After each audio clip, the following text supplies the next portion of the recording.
টাঙ্গাইল সিরাজগঞ্জ হয়ে উত্তরবঙ্গবাসীর স্বপ্ন অবশেষে পূরণ হলো। আনুষ্ঠানিক উদ্বোধন হলো দেশের দীর্ঘতম যমুনা রেল সেতুর। এই নবযাত্রায় মিলছে স্বল্প সময় এবং সাশ্রয়ে চলাচল ও পণ্য পরিবহনের নিশ্চয়তা। যমুনার দুই পাড়ের মানুষের মাঝে ছিল আনন্দ উল্লাস। প্রতিনিধিদের পাঠানো তথ্য ছবিতে ডেস্ক রিপোর্ট।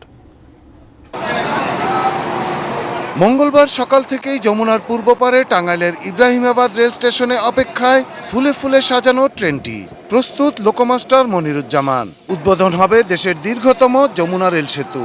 উত্তরবঙ্গের জেলাগুলোর সঙ্গে যোগাযোগের নতুন গতি আনবে এই ট্রেন চলাচল। ট্রেন ক্রসিং অথবা আপনার এই পাশে ওই পাশে যে সময়টা বেশি লাগতো সেই সময়টা লাগবে না, এবং ব্যক্তিগতভাবে আমি ট্রেন চালনা করে অনেক তৃপ্তি পাবো।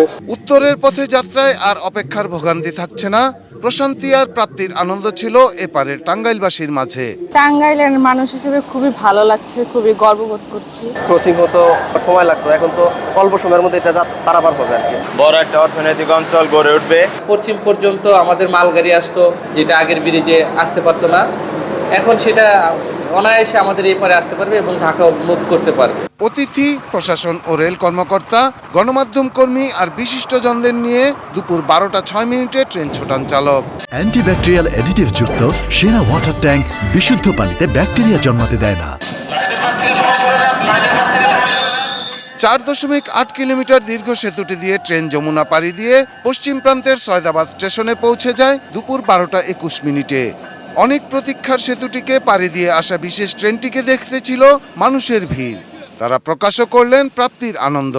উত্তরবঙ্গবাসী অনেক বেশি খুশি, কেননা তাদের অনেক সময় অপেক্ষা করতে হতো, সেই সময়টা এখন সাশ্রয় হবে। সকালের ট্রেনে সিরাজগঞ্জ থেকে ঢাকা রওনা দিই, সারাদিন অফিসের কাজ শেষে বিকালের ট্রেনে আমি সিরাজগঞ্জে ফিরতে পারবো। পশ্চিম পাশে কিন্তু ইকোনমিক জোন আছে, শিল্প পার্ক আছে, পণ্য নেওয়া না নেওয়ার কারণে ক্ষেত্রে কিন্তু অনেকটাই সুবিধা হবে। যমুনা রেল সেতুর উদ্বোধন নিয়ে আনুষ্ঠানিকতা ছিল দুপারের স্টেশনেই। ছিলেন রেল সংশ্লিষ্ট ও দেশি বিদেশি অংশীজনেরা। 2020 সালে ভিত্তিপ্রস্তর স্থাপন করা যমুনা রেল সেতুর কাজ শুরু হয় পরের বছর। 50টি পিলারের উপর দাঁড়ানো দেশের দীর্ঘতম প্রথম ডাবল ট্র্যাকের ডুয়েল গেজ সেতুটি দিয়ে এখন উত্তরবঙ্গগামী 38টি ট্রেন দেখতে দেখতেই যমুনা পাড়ি দেবে। Shahidul Rana, desk report, ATN news.